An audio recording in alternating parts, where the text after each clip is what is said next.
Hi, welcome to everyone. This is going to be, I can say confidently, possibly the most exciting session as compared to what you've heard all day. That's because there's going to be a large group of us speaking from all over the world about women's football. I'm Sharda Ogra. I'm a reporter and a journalist with ESPN India. Let me introduce the panel to you. It is literally people at all time zones are speaking to us. I'm going to start with the person who is furthest west, Dalimat Chibbar, one of India's most charismatic women's football players. I shouldn't make all kinds of unnecessary clarifications. Um, One of our most charismatic players. I hope all of you who are watching have seen her fantastic free kick against Nepal. It's on YouTube. Go and watch after you finish listening to all of us. So Dalima is here from Winnipeg in Canada. Sarah Booth, who is the head of the women's football competitions at FIFA. She's with us here from Zurich. We have Lauren Duncan, who was the manager of the South African women's team that took part in the World Cup last year in France for the first time. And in Delhi, there's Sarah Pilot, who is the head of women's football, who is the chairperson of the AIFF Women's Committee. So we're also waiting at some point in time, Yvonne Eckroth, who's the chief coach of the under 23 Swedish national women's team. She's going to join us here as well. She's just in the middle of another commitment that she has to just complete, and Yvonne will be here as well. So we're going to talk. The panel's topic is the importance of women's football development, and right there you can apply that topic to globally. You can apply it to your local school, you can apply it to your local community. So we'll try and cover all these aspects of the global, the international, the local, because Football Delhi have put together this e-summit today, and want to be seen as one of the most proactive when it comes to, they are one of the most proactive state associations when it comes to women's football. And Dalima, why don't you start by telling us all, how do you get more girls from Delhi into the national team? How do you get more girls from women's football into national focus, into football focus? Tell us your story, and then talk about what you'd like to say to all the other girls out there in Delhi who'd like to play at the highest level. Coming from Delhi, one thing that I would like to say at the beginning is that Delhi is a very academically focused city, and it's a very academically focused state. And for me, growing up and taking a sport like football in the women's category did not come as easy, because when I started playing, I still remember I used to have a lot of guys who I used to play against, and I used to play with, I used to practice with, because there were hardly any girls who used to come out and play. But as in when in Delhi, when I was when I was about to graduate school, I saw a lot more girls coming up, and they being a part of the school, being a part of the school teams, and being a part of like getting into the trying to get into the clubs, and being a part of the matches that were like the league games that were coming up and everything. So I guess in Delhi it is very important to develop a culture of women's football, not only at the club level but also at the school level, because given that all the girls are very much a part of this the school, and they have like their tuitions, extra tuitions that they go to, and in their schedule, if you actually look at, there's not actually enough time left for them to come out separately and be a part of the football. And I would say, like, in Delhi, because to be an international player you need regularity, and you need a lot of commitment, and you need a lot of dedication, and you need to put in those hours of training. So I guess one way to pull out girls and to make them reach that level, you need a lot of practice and regularity, and that could be done if a culture of sport of women's football is introduced at the school level, because all the girls are part of school, and they are like, now there's now I can name every school, now I can name like so many schools that have a women's football team as to when I started. And thanks to Football Delhi, that is coming up, because there are a lot more tournaments that are being organized for the women footballers. But I guess developing that culture in football where girls when they go to school, they can practice with each other. They are involved in like constant, like, football activities. That would really help in bringing up the girls into the sport, and like, introducing them to the sport, as well as developing them in a culture which is competitive, which, like, which allows them to grow, and like, allows them to, like, test themselves. So tell me something, Dalmia. How young were you when you actually began? What was the stage that you started playing football, even if it was with the boys, at a level that was competitive, much more, a little bit more than say recreational?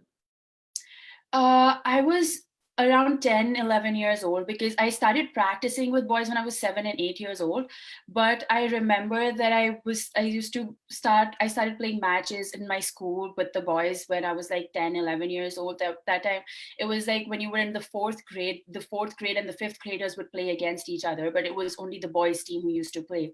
And we used to have like inter-class matches and everything. And that was when I started playing, and I had to get special permission from the principal, and I had to run everywhere to, like, to let me play. And that's what I did, and that's how I started playing. And then when I was 11 years old, I played for the U19 Delhi state team, and I played the national football championship, and that's how I actually started my journey. And then for me, instead of being a constant part of women's football, I was a constant part of men's football in Delhi, because I needed a place to play. And I still remember, I even remember Shaji coming, and like him telling me, and like, him talking to my father, and we had a long talk about women's football. And now I can see like he's doing such a great job bringing up the women football competitions, and like, introducing it at the school level, getting those tournaments. So like around 10, 11 was the age when I started participating in the matches, but till then I was just like kicking the ball and running around with the guys. Delhi has, for those who are not aware of it, they have this sort of almost like a bottom-up approach when it comes to football, women's football. They've started a youth league and a golden league for girls as well as for young boys. And here I'd like to ask Sarah, how important is it to get women's football and girls to play from a very young age? So play amongst themselves, and not like Dalima was saying, to constantly be sort of running about and having kickabouts with the boys, but to play amongst themselves in the sense of building teams, building competitive events around it. How important is that? And what are the benefits that you're seeing from these youth leagues that have begun for girls in Football Delhi? Sarah, you're on mute. Yeah, no, I wasn't sure if it was for Sarah or for Sarah. Yeah, for Sarah, yeah. Okay. We actually, just to give a brief explanation, that I sit here with two hats. I am the chairperson of women's football at the AIFF, and that's the All India Football Federation. So to have that more overarching view of football in the country and what the Football Federation has in mind is a great privilege. And I also have an NGO called the Center for Equity and Inclusion, which is known as CEQUIN, with a C, CEQUIN. And we've worked for the last 10 years with women and girls. Our goal is for women and girls equality. And we've worked in North India, in Delhi, Haryana, in an area particularly called Mewat, which is one of the most backward regions in India, and a little part of Rajasthan that started fairly recently. So our football program grew and grew with time as far as the CEQUIN project is concerned. And it was something that we really, there was so much at that time coming out from like the United Nations about the right to play, and why it is that even just being able to play is something that is so important, and sadly is lacking in the lives of most of the girls that we work with. If they have a chance to go to school, it's huge. They're one of the lucky ones if they don't drop out when they're 12, 13. And of course, the higher up they go, the more chances are that they'll drop out. So school is a bonus. Going out to play is not really happening. And football, I think we can more or less forget about it. So what we started doing was just introducing the game to them. And really then that's it. Once you get a girl on the field with a bunch of other girls to kick around and just to play and just to have fun, there's no more convincing needed. They are sold, if that's what we're talking about in terms of selling an idea. And it makes all the difference. So just giving you a little bit of that background, I'm sure we'll talk a lot more about this, but you were asking particularly about with Football Delhi and these kind of competitions at the lower level. So what we did a couple of years ago in we had an under 13s league with the schools. It was 2 years ago, and we had about 350 girls who took part. It was both government schools and private schools. It was a great mix of girls who played. And it was a partnership between Sequin. So we had an NGO, we had Football Delhi, a state federation. And at that time, Delhi Dynamos was the club football, the league here. The team, which has since unfortunately shifted to Orissa, but at that time they were here.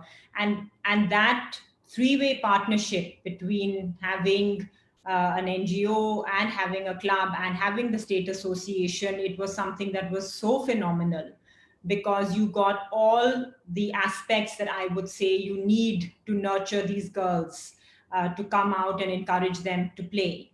And that was something that, as I said, unfortunately, that club is not here anymore, so we need to revisit. But yes, Shaji and Football Delhi are very focused on enabling this kind of competition to just give girls those minutes, those precious hours to come out and play, which they don't get. I'll just come back to you, Sara, with a couple of follow-up questions. Just here to say hi and welcome to Yvonne Eckroth, who's also joined us. She's the chief coach of the under-23 women's team. We'll be coming to her. We've divided this session into sort of 3 parts, and I'm just starting off with talking about Delhi, the Indian context, and the challenges that are there, both for organizers, officials, coaches, players, and then we'll get international, and we'll be talking to people, to Lauren in South Africa, Yvonne in Europe. Yvonne, where in Sweden are you at the moment? We couldn't get the. Hi everybody. I am in Stockholm, okay. And I am on a fantastic place because we have our first camp with the girls born 05. Okay. And that is, it started today, so that's why I'm a little bit late, because we had a welcome ceremony that I had to speak in. And so they are gathering here the best players in Sweden from all parts of Sweden, the 24 districts, 128 girls. So they are nervous and they are excited to be here. That's great. We'll speak more about that. Sara, so we've always had sort of cultural, religious, societal hindrances and hurdles that are there for women when it comes to playing all sport, not just football. Have you seen any changes in the time that Sequin started working with the girls in terms of the numbers that want to play? Are the numbers of girls that want to take part in competitions, has that increased? Are you finding, can your model be applied in other cities, in other towns? Is it possible to make it work? Are there enough people there? And also, I believe there's a study that Sequin has done. If you can tell us about that and what you found. Okay, so there are a few kind of different questions packed into that, but frankly speaking, they all pretty much link, because I think this is the key, that to get girls to play football. Now, I'm not going to talk about other countries because I don't have that kind of information and that's not where I'm working, but certainly in a country like India, we need to have a holistic approach. It is not going to work if my focus is only football. If my focus is just that, I have to get these girls out of their homes and onto the football field, it is going to fall flat rather rapidly, if it even takes off at all. Now, as I said, they barely get to go to school. So to convince their parents, I'm not even going to say that the girls have to be convinced. Actually, it's a whole community that you have to convince to allow these girls to come out and play, because football is a boys sport. So, our daughters, no, I mean, football, why is she going to come out of the house and go and play football? What are you going to make her wear? My daughter or my sister or my whoever it is not going to wear shorts. We've seen what these girls wear, and my daughter isn't going to be wearing those. So you literally have to go, and this is what we do, is go and have copious cups of chai in their homes and sit with them and say, we are not trying to destroy the fabric of your community. Your daughter can wear what she wants. We have girls who wear a hijab and they come and they play. It's not about what you wear. So first, just getting the community leaders. It's not even just the parents. The family is one part. Then the wider community needs to buy into it. You see, for a girl to come out and play, she needs a lot of help. It's not about her. Pretty much she gets out there and she loves it, and she has that training and that coaching. She's sold. To enable her to come out so many times a week and facilitate her doing that, you need to make sure that her family is on board. You need to make sure that the wider community is on board. If we talk about going to a public park or a public space to go and play, usually not safe. Where is the lighting? Where is there any kind of even changing room or water facilities? When we look at girls, adolescents, they're mensurating. There are a lot of things that need to be taken into account. And that is where I feel you need somebody like a Sequence, somebody like any NGO who work very much in the ground, and you need that gendered approach. I have come across fantastic organizations, not to take away from their work, who have been doing things in the remotest parts of the Northeast, and they're setting up these leagues there. And when I've asked them about, so what about the girls? Do you have a proper program for them? And their response is, no, we're totally equal. This is open to everybody. So boys and girls are both welcome. On a Sunday, whoever comes, we welcome them with open arms. Actually, then when you unpack their numbers and you see, when we first started, we had 100 boys and 7 girls, because it takes that much more work and effort to help the girls come out. I'm quite sure it's not that the girls didn't want to play. They most certainly would have. But a little like Dalima was saying, for a girl, and what we found, and that's why a lot of our work is through the schools, is because to really expect that their families, when these girls in the communities that we work with, once they're done with school, they have their 5, 6, 7, 8 brothers and sisters plus that they need to look after. They have household chores. They have to do the, washing, whatever, laundry, cleaning, cooking, everything else, fetching water and doing everything that they need to do. So then that they are going to go out and play football is quite a hard ask of them. But if you somehow are able to do this through the school, then A, you've got that in the school time where they're anyway there. B, when we're talking about safety of the girls, we're talking about the fact that then the parents are quite relaxed about it. Then that works there as well. And then you hope that as time goes on, you work more in the community and then you can do things outside. So there's no reason, again, this answers another question of yours, that the way we work cannot be spread out. In fact, that's why we work the way we do, because we would like that this model is replicated across the country, where you literally look at that girl and you look at the entire environment around her. It's looking at not just the community leaders, but then your, of course, the state associations. We need to look at your corporates. We need to look at the funding. We need to see who are their role models. We need to see about the governance, local government, state government, and that entire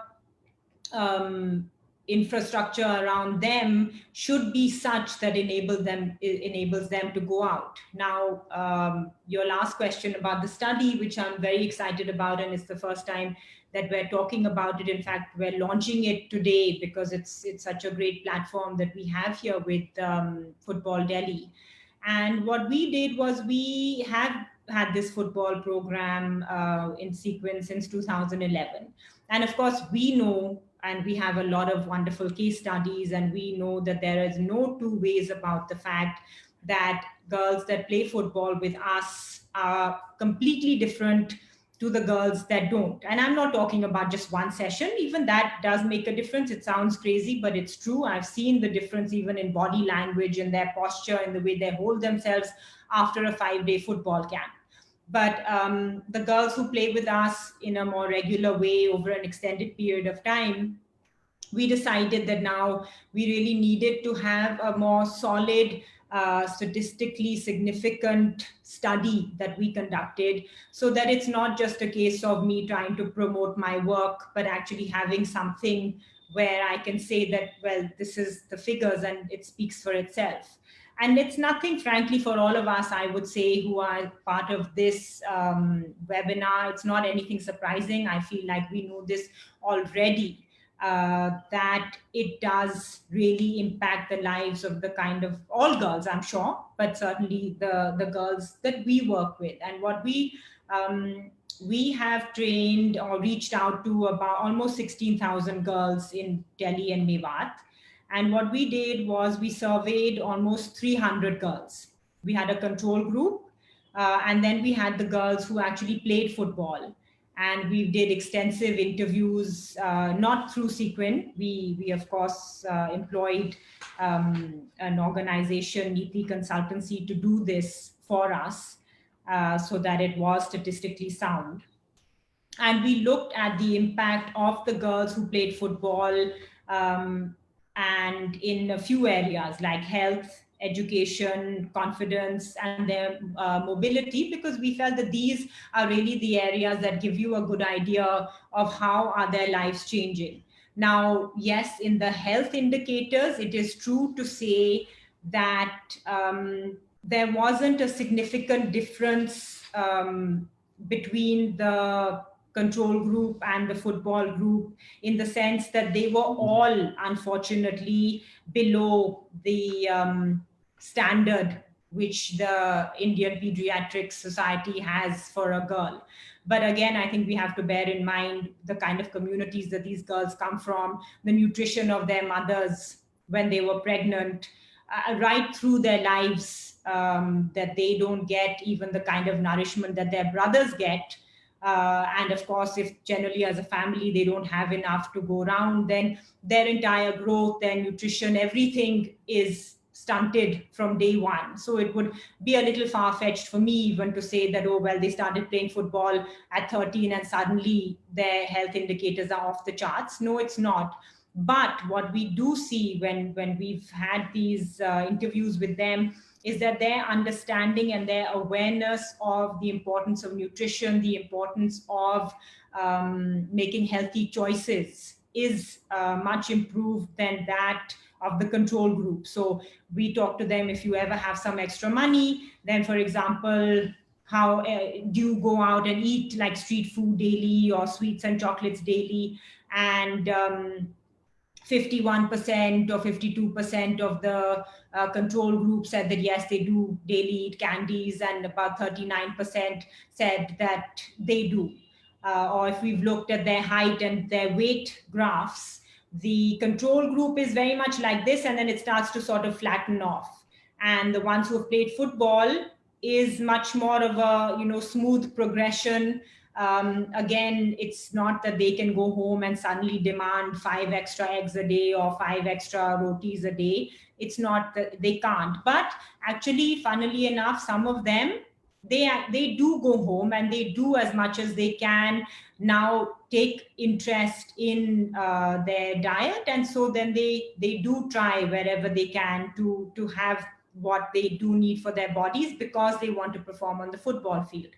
Then the wonderful thing with this is their education improves, because suddenly they're getting the brain food as well. They're sleeping better. They concentrate. Their focus and their concentration is gone up because they play football. So unlike the parents who tell us that, no, our daughters can't play football because her grades are going to slide, what we see is that those girls who play football generally their grades improve. Now, there are two reasons for this. One is just because of the football, and as I said, their general health is better. And secondly, the fact is that just because the girls don't want to be kicked out of football, so they work harder with their grades because they don't want to be told by their parents that no, you can't play anymore because your grades are slipping. And they love their football so much that they don't want to take that risk. So they make sure that their studies stay on par, so that is something that they can negate. The mobility goes up. The football girls have now been used to, of course, with sequin. First, it's hand holding. When we take them for a match, you organize a bus, you take, escorts with them, and everything is done in that kind of way. And then slowly, as these girls become more confident, now we have those who have gone to other states on their own. They use public transport very easily by themselves. One of our girls went to, I think it was Norway, up there in Scandinavia, all by herself for the Homeless World Cup or Slum Soccer tournament that was held there. That's the kind of confidence that our girls have now, that they are able to access. It's like the world is their oyster, whereas before they could barely move out of their homes and move out of their streets. And child marriage is something that, again, we've seen that those girls who play football, they hold on and they hold off, and they then have a voice, and they are able to tell their families and their communities that no, not right now. My education is more important. We've had girls, and you'll see in this study, I'll share it with all of you, who have told their parents that I'm not getting married right now. And when I do get married, I will not marry anyone who's not going to let me work and have a job. So even something like that is so wonderful. These are life changing, and literally it's down to the football. I can't tell you, as I said, I think all of you know, and I'm sure in your areas of work have these kind of stories. But it's something that I feel that we're only now getting to see the kind of difference. If you get a girl to come out on the field and you give her all the aspects that she needs, you help her. It's true that sometimes the girls come and play for a while and they really enjoy it, and then suddenly you see they're not coming anymore. Day 1, day 2, day 3, what's happened? Then we have to go back to their homes, go back to their families, convince them again, bring them back. It's not something that we can really expect the girls to do on their own. But if you want football to really develop, if you want these girls to play and keep playing and not drop out, then you need to have that kind of intensive, I would say, help, especially for girls from these kind of challenging communities. Thanks, Sarah. That was absolutely fascinating. I think issues that you talked about here, nutrition particularly applies across the board to all our athletes, that if they are coming from slightly less wealthy or affluent homes, all these issues sort of come into play. One of my theories has been is that more than any other sports people in India, footballers seem to have the most agency. And what you're saying, because they are eventually professionally when they play, I'm referring to the males to start with now, they're playing for clubs. They are their own sort of independent agents in that sense, as compared to other athletes in India who are largely dependent on government subsidies. And it's a large ecosystem. We could kind of set off and talking about it, but let's come down to from what Sarah just said about a sequence. So you've got an idea of what football can do for women. And how it for young girls, and how it can make them more confident, more educated. The idea of mobility is also might seem strange to anyone outside India to understand what is happening, but it's a very important thing. Dalima, coming here, when you have all these girls who suddenly realize that, okay, great, this is a sport that works for us.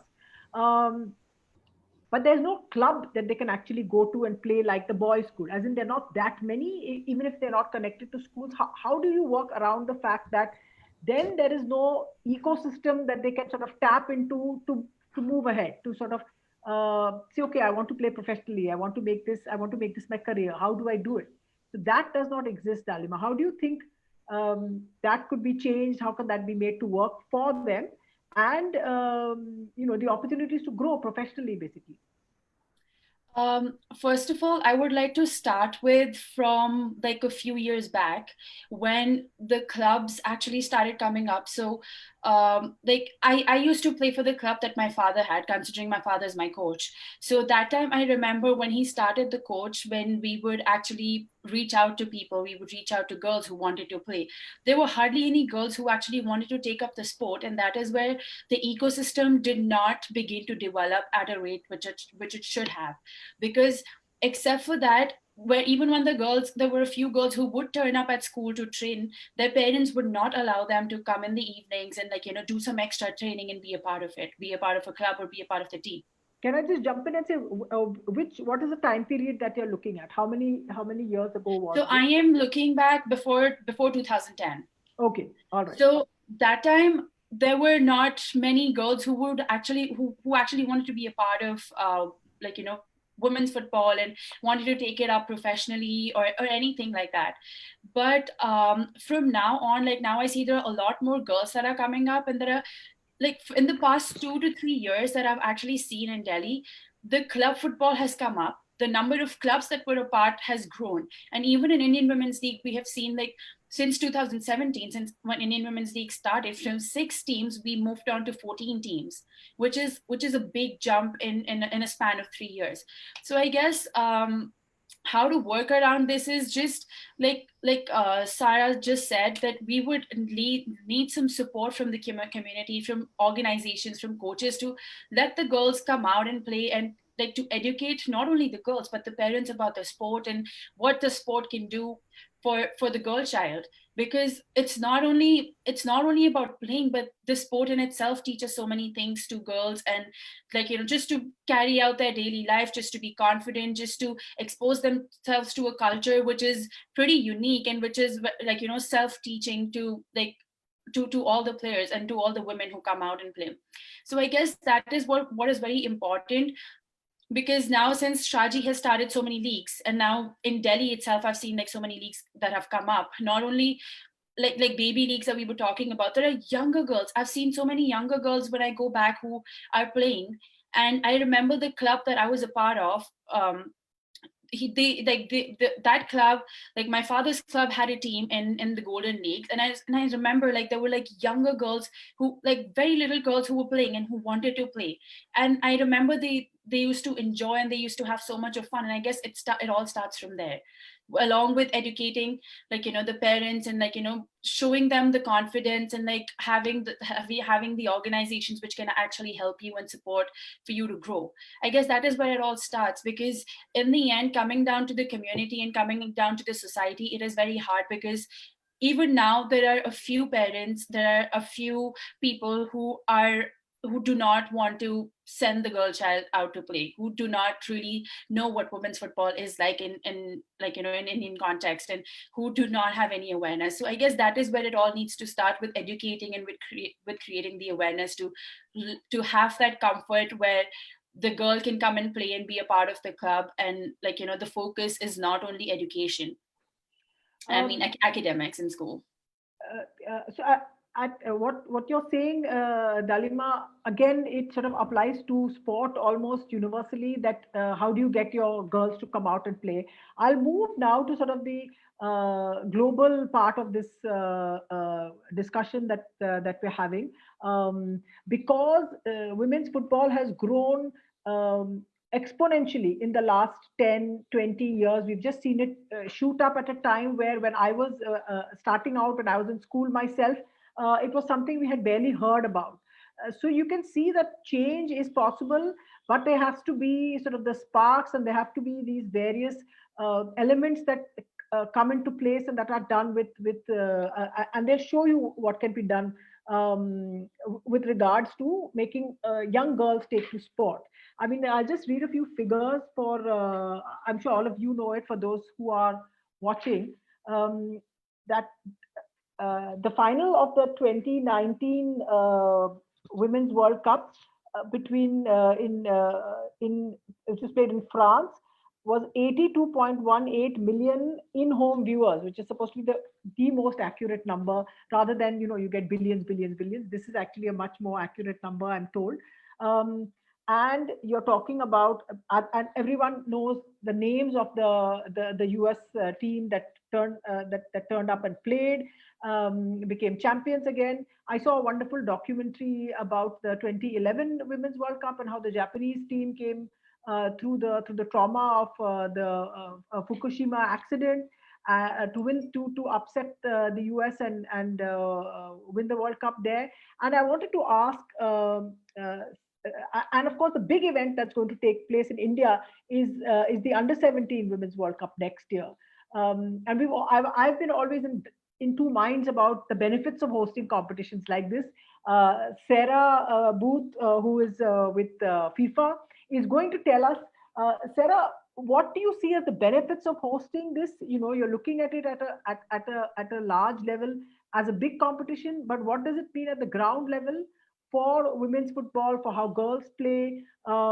Is there a dynamic between football developments at the grassroots and the hosting of these big events? Hi, Sharda. Hi, everyone. Well, I think just listening to Sarah and Dalima there, you can hear the power of football for social development, to change people's lives, boys and girls, and what these tournaments do, whether it was France last year for the FIFA Women's World Cup, or next year for the FIFA Women's Under-17 World Cup, or the Women's Asian Cup in 22. It creates golden moments. And those golden moments are where we shine the spotlight in a particular country, and you inspire the next generation of girls and even young boys to play football and to wear the national shirts of their team. So for us, we see huge potential in India. Even just in Delhi alone, you look at the population, of India, it's incredible. I come from Northern Ireland, where there's 1.5 million people. How many Northern Irelands can you fit into Delhi? I also grew up at a time when women's football in the 80s, like Dalima, and this is only a short time ago, but I had to play with the boys. The principal wouldn't let me, so my mom had to go and argue to actually get game time for me. And I became a better player because I played with the boys. And we see now in Northern Ireland a real cultural shift. Once it was perceived that it wasn't a girls' sport, and now it is a girls' sport. And it took a lot of time to change that. And even in my own country in 2017, we hosted a UEFA Under-19 championship. And it was the first time that we'd ever shone the spotlight on Northern Ireland. And those players, it was a platform for those players even just to go and I know we'll talk later about Rangers and one of your players that's in Rangers, but we also have a star in Rangers, and she came from an Under-19 championship at UEFA level. So these are really important moments for your local players. It will create visibility, it will create accessibility, and there's a really passionate LOC working behind this Under-17 Women's World Cup, and there's a really passionate federation in the All India Football Federation. And what they're going to do, and Sarah talked about it really well, is they're going to make sure that their legacy programs link in with all the social areas that need to be changed, and that we can do that through the power of football. And I think the other thing for us as well, we know India can put on an event.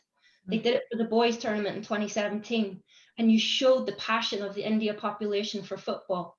And now all we need to do is get them hooked on women's football. And it's the same as getting girls to play football, and Sarah alluded to it. The minute we can get men and women to watch girls play football, and remember, we're going to be showcasing the best talent in this age group in India next year.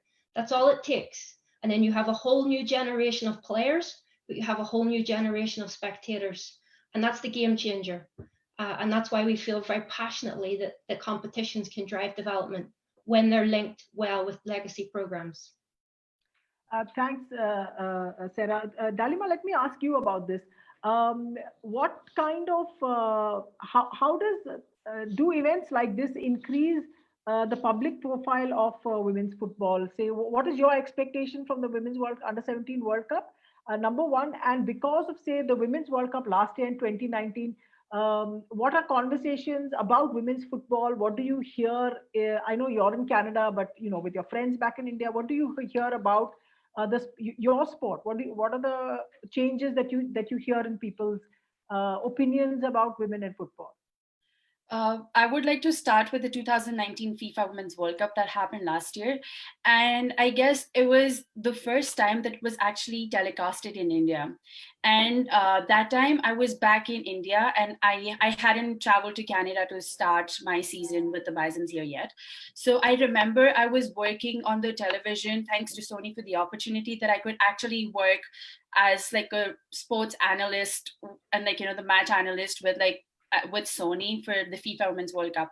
And I remember there was not only me and there were not only women footballers, but when I actually came back to Delhi, the boys who I used to practice with, they were all talking about Alex Morgan, Megan Rapinoe, VK Martins, and like they were all talks about how Netherlands played so good, how the Swedish national team was playing so good, and they were like, all motivated, and they actually ended up beating England, which was an amazing performance. And when I came back, it was a little shocking for me because that was something that I wasn't actually used to it.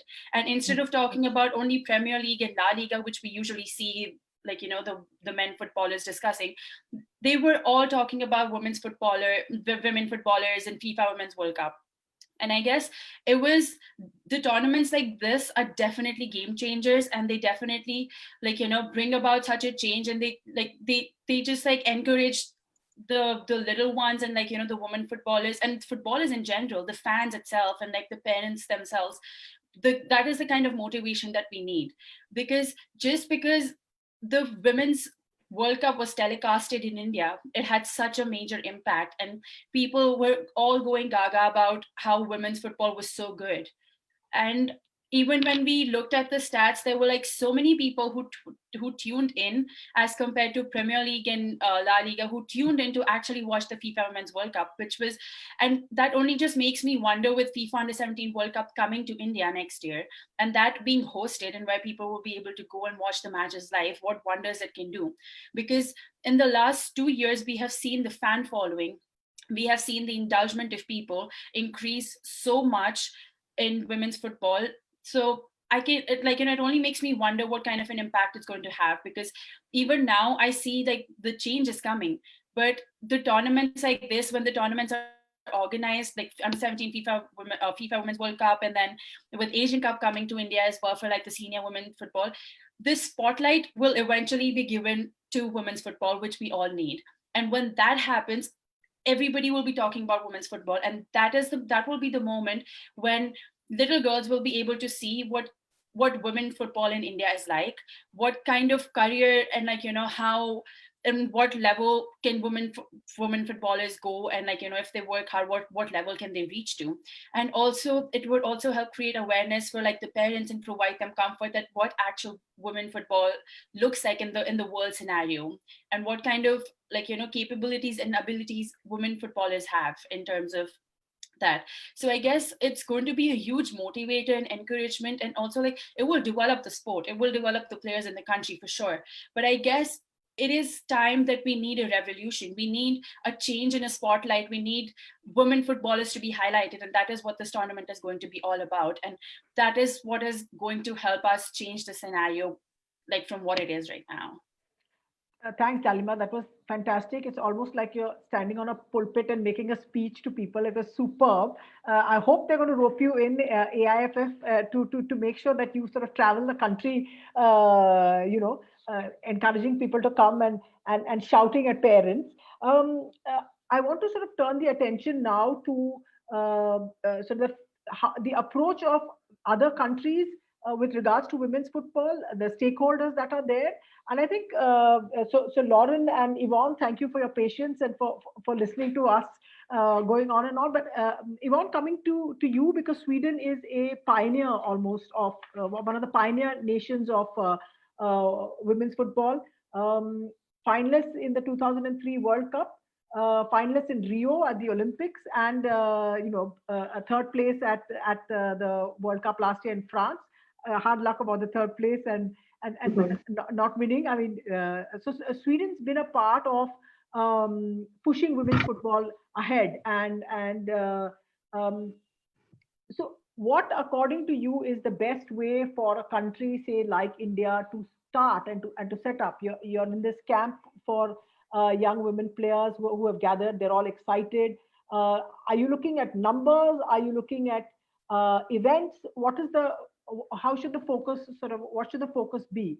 Do you get people on the ground first, or do you create events for them to play in? Good question. I think you have to work on both of that kind of legs, like we call them. I think Sarah was into that important thing to get into the schools. Even if we have many girls and we have a culture that we are the national sport here in Sweden, we have approximately 3,000 girls in every age group that plays. We have difficulties to get the girls from other cultures playing football. So I can recognize your problem. And the way we deal with that is go out in those areas, in the schools, educate the parents exactly what you were into, that the parents think that this is not the way that we want our girls to do in the free time, because in the free time they are going to be home. So we have this program to get more girls from that culture. But the good thing in Sweden is that it is a big sport, and everyone in school is getting into it and hear from it. And we have role models. We have our two highest leagues that broadcast every week. So that the football is in the DNA. So the big thing for us now is to like I said, get the girls from other culture, more of them into it, because the boys is no problem. We have a lot of that. But then they're in the age of 13 to get them to stay, because then they have other things that they get interested in. And maybe not everyone in 13, 15 think that I want to be a professional player. So we create other chances for them to play football just for the health. Like you say, Sarah, it's a lot of other things that is very good for you just to move. So I think the school is very important. I think to create those clubs. We have 3,000 clubs in Sweden, and mostly have both men and women and girls and boys, because it's very important that it's equal, and the partners to get money into it is it's getting more and more important that a club is equal. Then they can get money into it. So that is very good for our part, for the women in football, and we can see that. And after last year in France, we really saw it grow, and even the global goals we have to work with, the 17 global goals, that is very important now for all the companies and to have to give money into organization that works with the global goals. And we see that the women football really can grow because of that and getting money into it. So for your question, the school, but they have to have the role models, they have to have the leagues broadcasting, and to really realize right now that they can be professional, they can be coaches, they can be referees, and they can work with the broadcast to be analysis. So different ways, I think. Thanks, Yvonne. Lauren, coming to you, if you could tell us about the South African experience. This was South Africa's first time into the Women's World Cup. What are the issues around sort of getting girls to play? Are there issues at all? And again, how important is it for there to be a presence of your country in a big football competition? with regards to pushing the sport ahead, and because football is a very popular sport in South Africa, it is the #1 sport there. What is the issue about that you find with regard to women's football? Is it easy to access?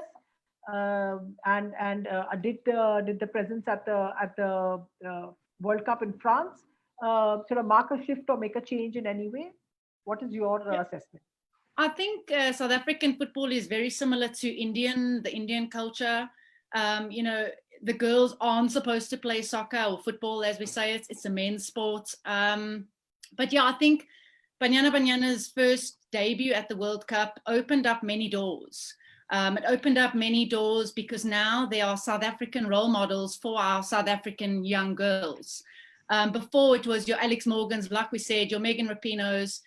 You know, we can name all of the international players, but we need to look at our own role models and our own players. And I think only now, since South Africa got to the World Cup, you know, we've been edging towards the World Cup. We've missed out, you know, very marginally on the 2015 World Cup.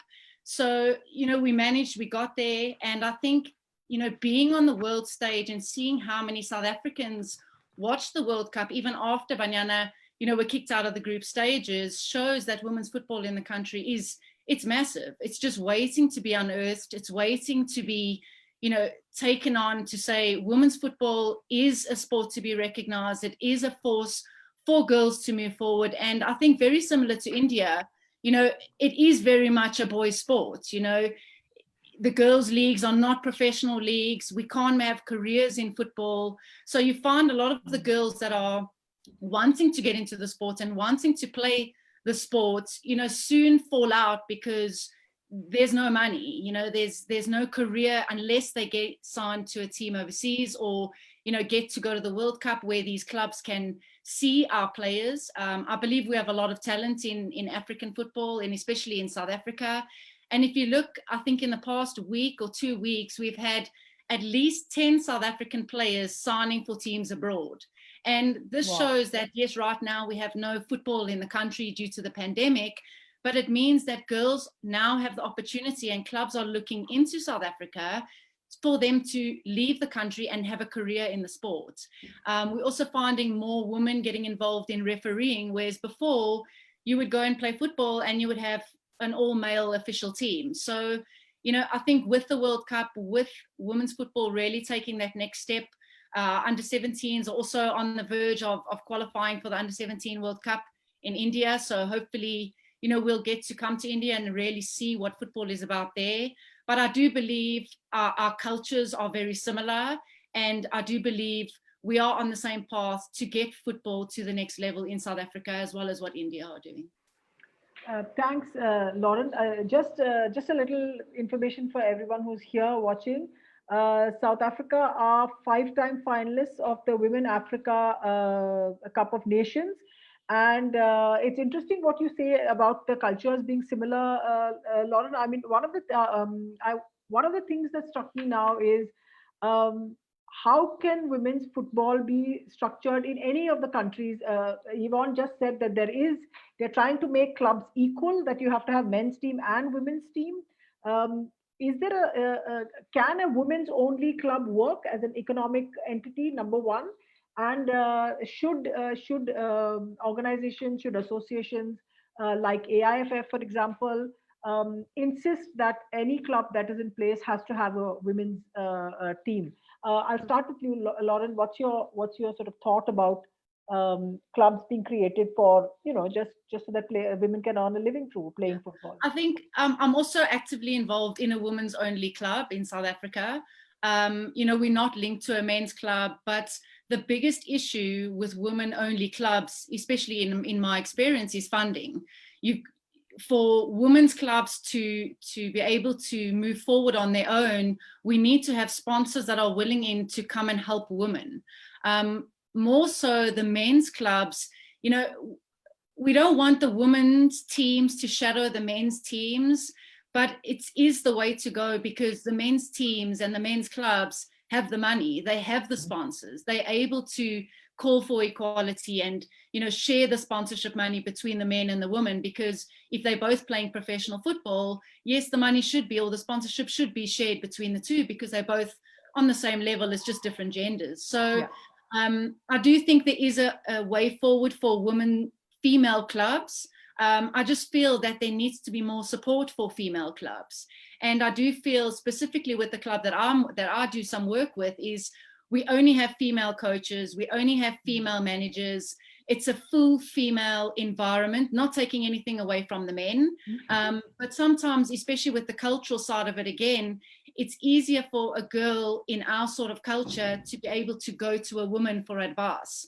The same as Sarah was talking about the menstruation. We have the same thing. We also have lack of water, lack of change rooms, lack of everything. So women are able to understand what young girls are going through, whereas the men, you know, they're a little bit harder. They're there for football. There's not too many, you know, issues with regards to the men. I mean, they don't even need a toilet really if they're really desperate. So there are different things around women that's, you know, women's clubs are really good for, but the worst part is obviously getting companies to support female clubs for them to be able to sustain themselves. It's interesting what you say, Lauren, about you know the female only environment. With I'll come back to that in a bit. Sarah, how would you want the AIFF, or what is your sort of maybe dream to have a women's team in every professional club in India, whichever club that may be, playing whichever form, maybe at a national level, maybe, you know, state level, whatever. What is your in terms at sort of say the highest level, should there be women? Should there be clubs that have both men's and women's team? I know Dalima was talking about how the number of teams in the women's national league went up to 14 in just about 3 years. But is that the way ahead, or must the clubs that are there be encouraged to have women's teams as well? It is a tricky one, and it's something that is discussed fairly regularly at the executive committee or the annual general committee at the AIFF. Unfortunately, I think we are going to have to go with both the carrot and the stick approach.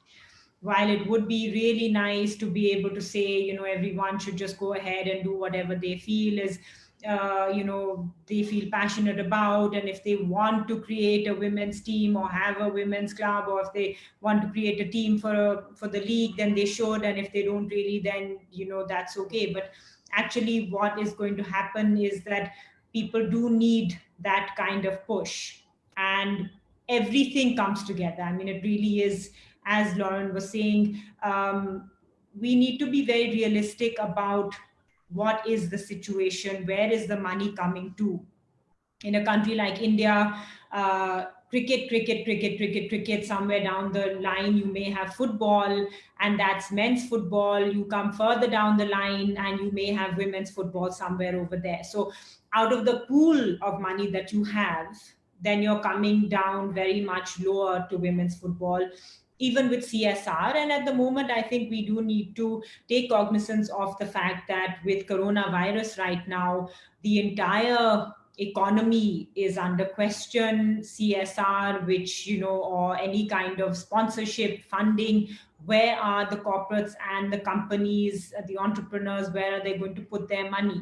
So all these things are, I'm not sure that we really know. This is not, probably if we had this webinar 6 months ago, it would be a different story. And I think that right now we're not sure how the ground is going to lie.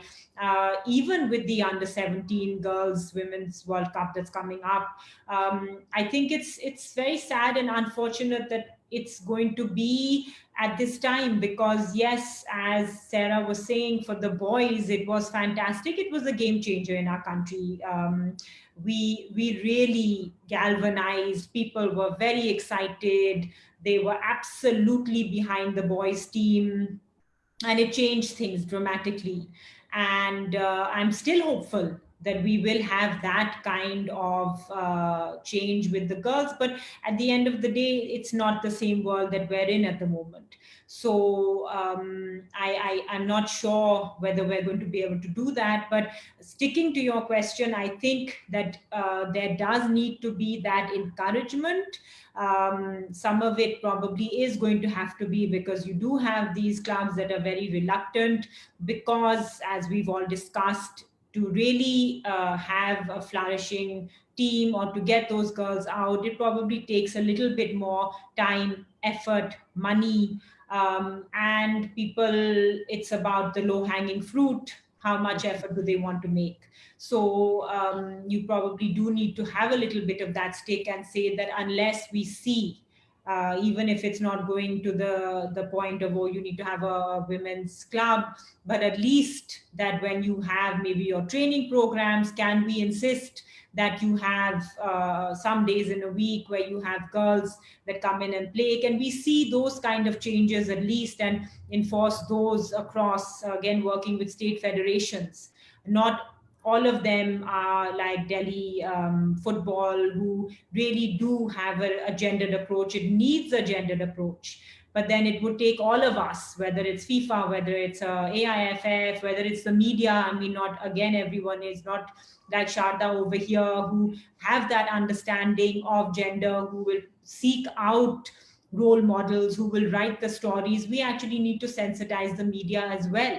They need to be brought on board. They need to understand exactly what Lauren was saying about that. It's not about just looking at role models. We know girls who will look at Ronaldo. I mean, now it's nice that they have female football players that they can look up to and have posters in their rooms of. But the Indian football players that they can really look up to, your Dalimas who are there, where the girls in sequin can play and say, oh, if she can do it, I can do it. It means a huge amount. And all that needs to be fed in as well. Thanks, Sarah. Dalima, what is your opinion on this matter of having women's only clubs? Far removed from, say, I know that there is a financial and economic aspect involved. So what the women's league should, a couple of the teams do have their women's teams in the women's national league that is there. But do you think that it should be made much tougher to tell all the big clubs, BFC, for example, where's your women's team? So what is your opinion about this? BFC is Bengaluru Football Club, which is the country's top club. I can say so safely because I'm from here. But yeah, Dalima? Like I've always said, I would say the same thing, given that clubs who are already a part of the Indian Super League, the men's club, have so much of fan following. They have so much of engagement when it comes to stakeholders, when it comes to sponsors, and when it comes to everybody who's working around the clock for the club. And to have that kind of a compulsion for them to have a women's team would only make it better in terms of drawing eyes, getting the attention and getting the focus also to women's football. Because having just women football clubs, it's a good approach, but at the end you want to reach out to the masses where you can actually get the engagement of people. And I guess starting from the clubs who already have so much of engagement, who already have so much of fan following, is like taking an easier approach towards getting that kind of to get the fans being engaged with the women footballers, to draw people to see what women football looks like.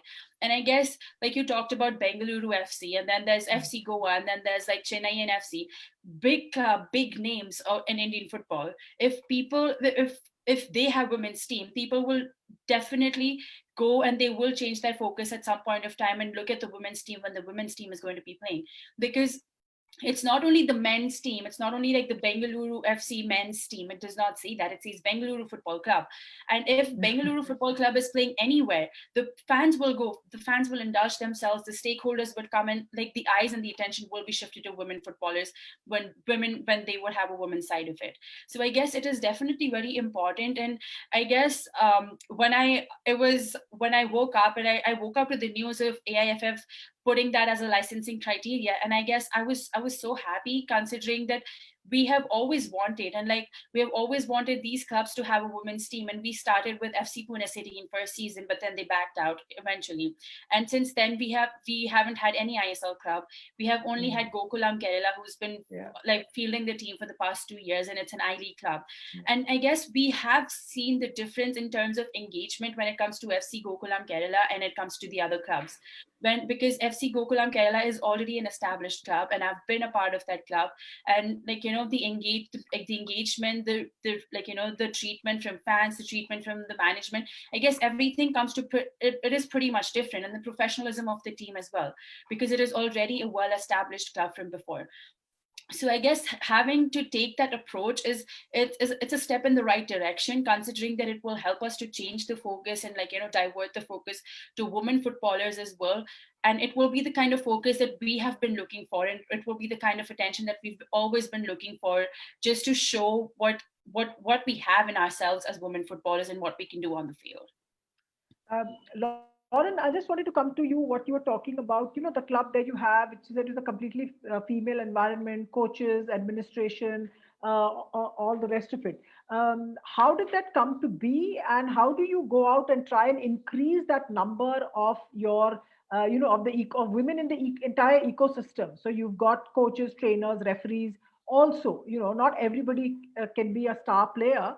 How do you build that up? And is there anything that South Africa is doing that we should be paying attention to here? Because the cultural issues seem to be similar.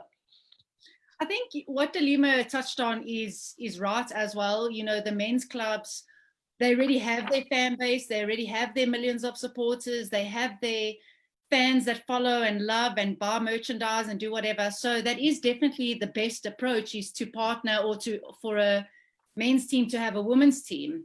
But our approach was slightly different. I founded the club with the senior national team captain Janine van Wyk, who led the South African team at the World Cup. And it's her club. She started a club. She was the player who started the club. The club is named after her. It's called JVW Football Club. So basically what she did is she wanted to start something that, through all the challenges that she had growing up, not being able to have, a girls' club to go to, playing with the boys, she then started her own development program, which then turned into the club. Now we've qualified for the SAFA National League, which launched last year.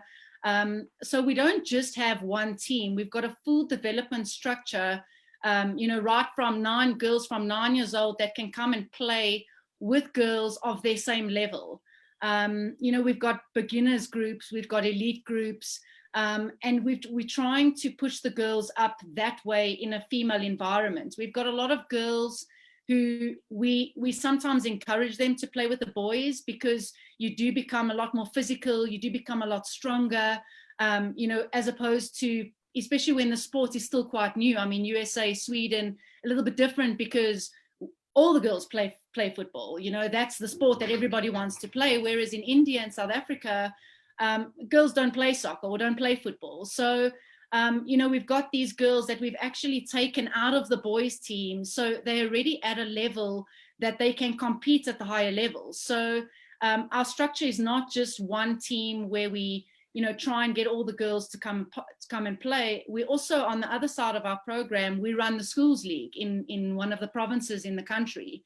So with us running the schools league, the girls' schools league specifically, we don't run a boys' schools league, is we're able to then pull out, girls who want to play football as a career or want to take that next step into club football. We then have a program where they can come out the schools, into the club, into the developments, and obviously train them to the higher level. And all our coaches, we are developing as we go. Again, we don't have very many female coaches in the country. We don't have very many female administrators, football administrators in the country. So we're developing everyone within our environments. So all our coaches, except for our head coach of our first team, are all players that play in our first team. And that's where the female side comes. So, you know, the girls that are in our development structure or in the club can look up to the first team players. And at the same time, the first team players, the ones that want to get into coaching, are able to coach at the same time. So they've got role models, they've got coaches. The ones that don't want to coach become administrators. We push them into being referees. So pretty much our structure is based around our own players, our own female players, to try and get them, you know, to have careers after playing football. So our approach is slightly different. Again, the issue that we have, not being part of a men's team, a big men's team, is we have a good following, but we don't have a financial, you know, backer. We don't have big sponsorships. We don't have fantastic facilities and beautiful stadiums, and we don't have that, but we do have something that is a comfortable environment for girls because of the cultural side of football in the country. That sounds fantastic, because it literally, like, you're hearing case studies that can happen, whether it's the sequence study or what you said about the all women's club. I'd like to come to Sarah. You know, when you're listening to all these conversations, Sarah, about the fact that you need to have, alongside players, you need to have a large population of women that are involved in the game at these other various kind of level. What is the strategy you think that should be used to make sure, should the South African example be followed, to make sure that their coaches, referees, and administrators who are in decision-making roles with reference to women football, because they understand what it means to be in those shoes almost. What is this? And I would say it's very important to have those numbers. What does FIFA think those numbers are in real terms, and how can you actually make them grow? I think the first thing, Sharda, is that you need to make sure that you have a strategy for these things. You know, we have our strategies around player development, but we also need our strategies around coach development, referee development, our future leaders. You know, there's Dalima, I'm recruiting her for the future, you know. So it's making sure you have those structures in place, that you know what your objectives are, you know who your clear partners are, whether it's the NGOs that Sarah's talking about, whether it's the Confederation, whether it's the MA, but that there's a clear process there, you know, right from talent identification through to recruitment, through to deployment, and then Lauren's touching on players. But what's the retainment policy when they stop playing? Do they then drop away from refereeing? Do they then drop away from coaching? I mean, we've lots of experiences of women that drop away completely from the sport once they stop playing. So it's crucial that we have a strategy to that. At the heart of what we do in FIFA in 2018, October 2018, we launched the FIFA Women's Football Development Strategy. And very much for us, it's about coaching, refereeing, and female leadership as well. It's making sure we have the next generation of those women on the front line that can bring our sport to the next level. And it's just making sure that we have the programs in place. You know, we have our FIFA Women's Football Leadership Program, so we identify the talented leaders of the future. We have our FIFA Coach Mentorship Program, where we link, you know, the likes of Jill Ellis and World Cup class coaches like that with coaches starting out. And it's making sure that you just have a pathway and that we cater for all needs and all abilities throughout that pathway. And it's very, very important for the growth of the game. I want to just, you know, so having a strategy and having a plan is something that is linked with, you know, good governance and looking ahead and doing, you know, forward thinking almost. How central is an accountable good governance, Sarah, according to you, for the Women's Football Project? Because I'm going to ask Lauren about this, and I'm going to ask Yvonne about this, and maybe Dalima if she wants to be adventurous. How important is having accountable governance central to women's football development?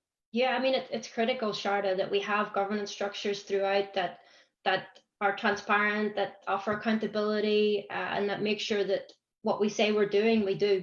and that there's people held accountable for what they say they're going to do. So for women's football, it's very clear. And we see that with what FIFA does with the FIFA Forward regulations, with our women's football development programs.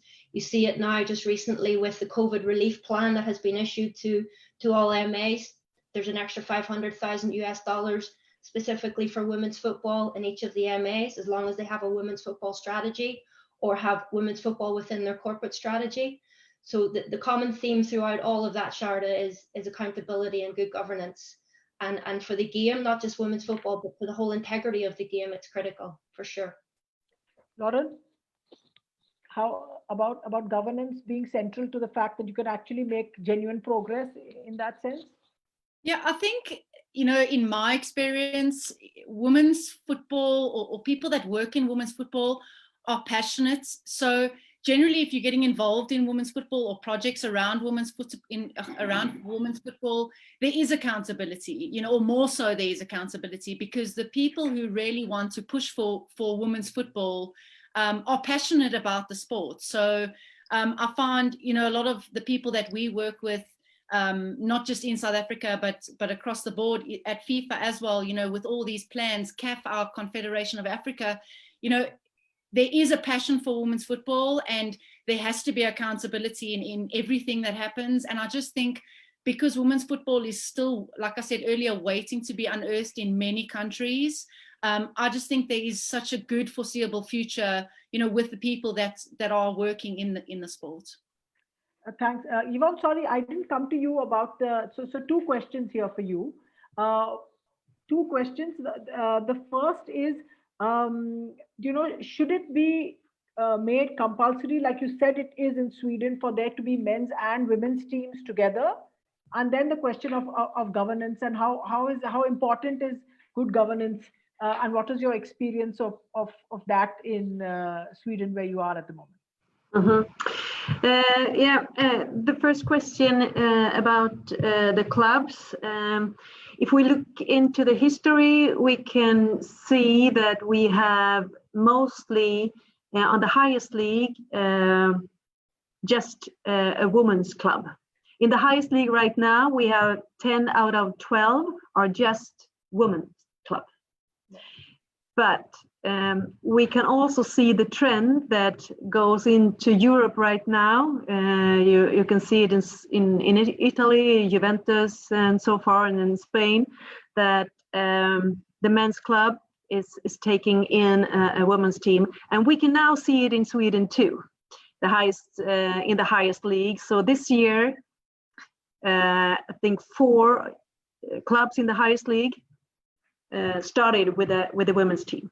And they started in Division 4, because you cannot buy a team like you did in Italy. You have to start from the beginning.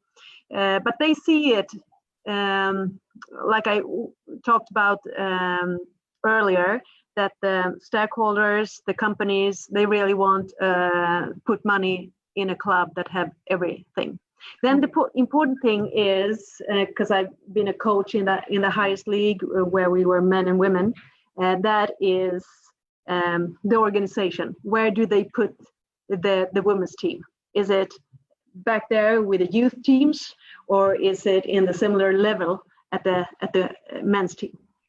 So, but I think even that have changed a little bit, that the men's club can see that with not so much money, you can put that in the women's team, and you can create something. You can come to you can play the Champions League.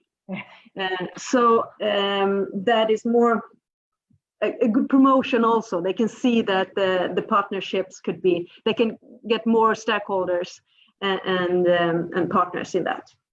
So that will be interesting to follow, but it's positive, those clubs that have started, that they have put in money in it. So it's not just to show the other thing, to be equal.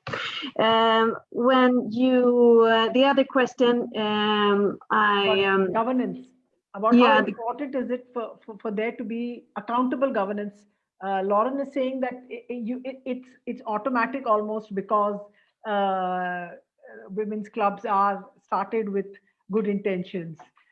Mm-hmm. I think it's very important. The strategy that Sarah was talking about is the key point. We have, I think the clubs are really good at that on the women's teams and women's clubs, that they have a strategy for the players' development, the coaching, the education. We have we put a lot of effort to give a support to to women who want to be coaches or work in what do you call it, administrations, and even so I think the strategy how to develop we have a new project that how to be a good organization, how to be a good club. What do you need to get it sustainable in the future? And I think that is one key point for us, even if you can say we have a lot of clubs, but we have to get it organized in a better way to not just get people working for free as they do. We have a lot of volunteers working in the clubs, but get them to stay there and create a good environment for the players. Darima, is there anything you would like to add, or Sarah, about governance needed at this point in time for Indian women's football? So the quality of governance that needs to be there, that you would like to see, Dalima, that you would like to see, and Sarah, that you would hope is the way for the future. So I'll go with Dalima first.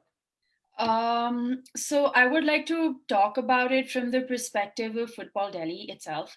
I guess we've been talking a lot about strategy and about having accountability and transparency. And I guess everybody has pretty much covered all the points, but talking it from the Football Delhi perspective, I guess I have myself personally experienced a shift and a transformation in football, not only like women's football, but football in Delhi, because as soon as there was a change in the management and in the administration of Football Delhi, there was a strategy that, like, talking about Shaji, he had a strategy that he wanted to implement. He had a plan in his mind that how he would approach the situation that Delhi's football was going through, and like the big hole that we were in. And at the beginning itself, he through a conference, like, he actually made everyone aware of what his plan was, and everybody was actually told of what the coming year would look like. And I guess that is, and like, just letting people know and letting like the players know, it's very important, considering that we work hard, and it's like, it's just motivating to know that even when as players we're working harder as a team, working harder for us to, like, have tournaments and like to give us that exposure to develop that environment and to, like, get the required people into the system. So I guess that is very important. I guess all the important points were touched upon by everyone. And for me personally as well as a player, it is very important, and I guess a transparent and, like, accountable governance and an administration is what we look up to, so that, like, we're able to work harder and put our best foot forward. Sarah, let me just take that a little forward. From what you're listening to in these conversations, is there anything that Indian football should pick up from all the things that you've heard today, that you think that it's interesting, exactly like your study can be a case study that could be applied to South Africa? And is there anything else that you're listening in these conversations that you find that could help in terms of helping Indian women's football push ahead in a way? I think that the governance is certainly key. With the AIFF, when I started there as the executive committee, I was the only woman And that's not something that is specific or particular either, I would say, to football or to India or anything. It is a worldwide very sad state of affairs that when you look at the federations, I was looking at various figures and things. I think it's something like only 7% of women are the chair people across the world in any sporting federation. Now I think there are two of us on the executive committee in the AIFF. So things are looking brighter and better, and we need more women to be sitting there to be able to constantly, because otherwise what I was finding is that the conversation, nobody even bothered to say men's football. It would be the team did this thing happened at this program and that program. You don't need to say that it's men's football that you're talking about, or it's a men's team that you're talking about, because everybody automatically presumed that it is the men's team that you're talking about.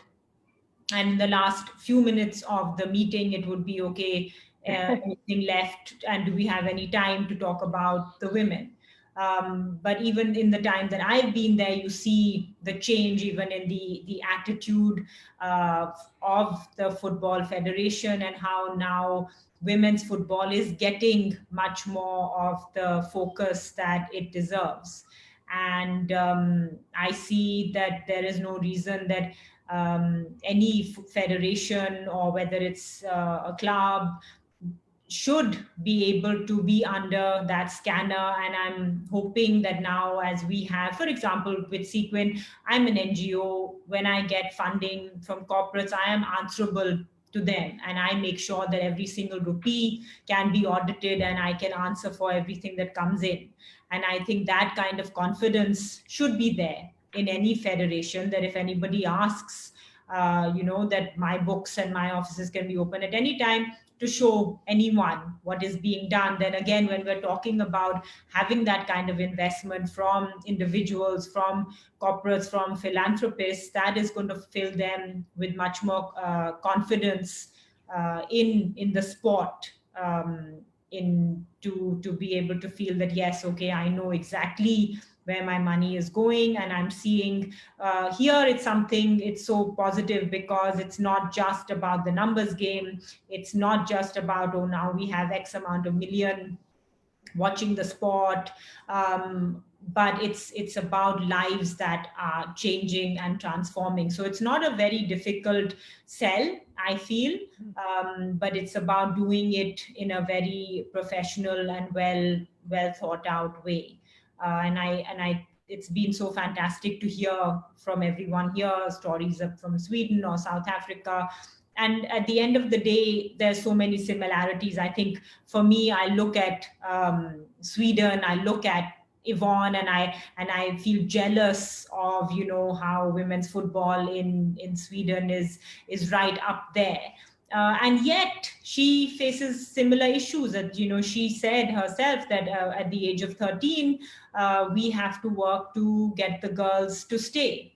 So it means that actually all these issues cut across, and we can learn from each other. And there's a lot. I'm actually in the chat box going to share the study that we did, because even though, yes, maybe in our one specific community, there may be very particular issues, but I think that if we look at it in a much more macro way, this is going to apply to South Africa for sure, or any country probably. All girls face very many of the same issues. So if we can be mindful of it, we don't need to reinvent the wheel, and we can actually keep going forward, as opposed to taking 2 steps forward and then 4 steps back.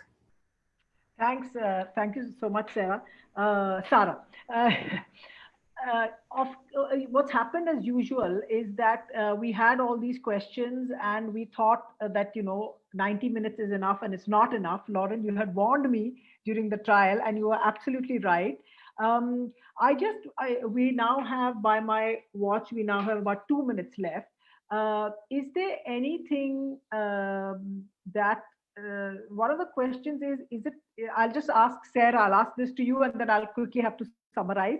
Is there a possibility for Delhi to attract foreign collaboration to develop women's football? Or anyone else who thinks that they have a bright idea about this, please put your hand up. I'll start with Sarah.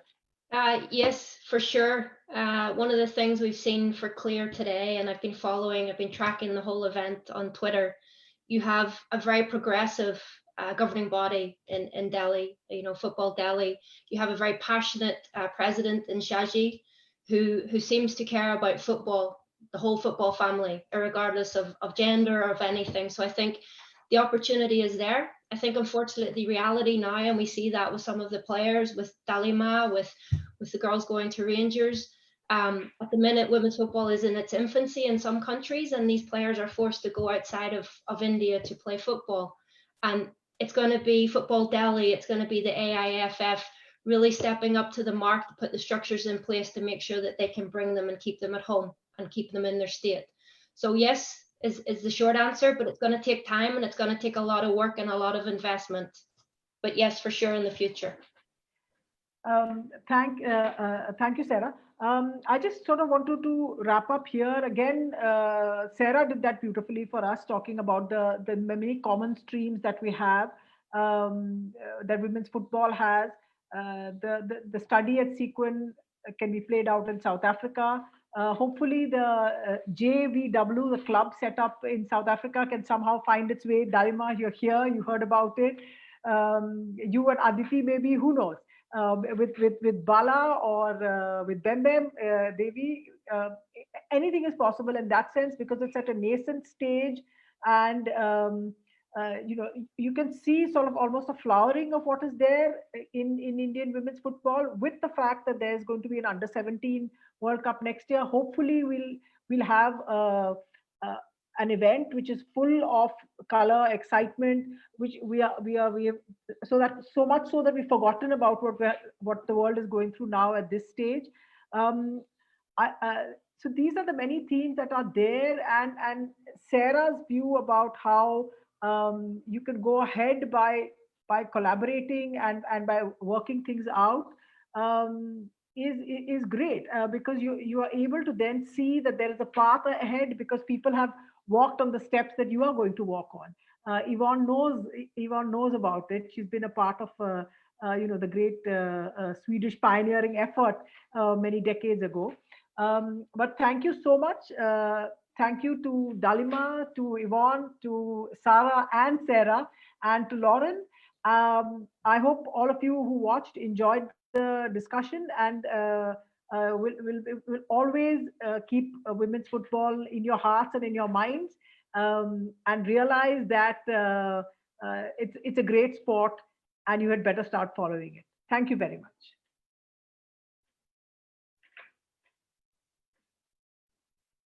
Are we done? Yes, I think we're done.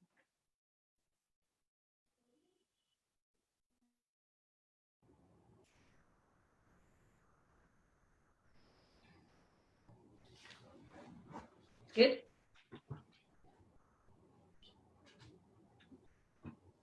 Well done. Thank you, Sharda. And thanks, everyone. Thank Well you. done. It was amazing. It was really good. Take care. Bye-bye. Well Bye. done. Bye.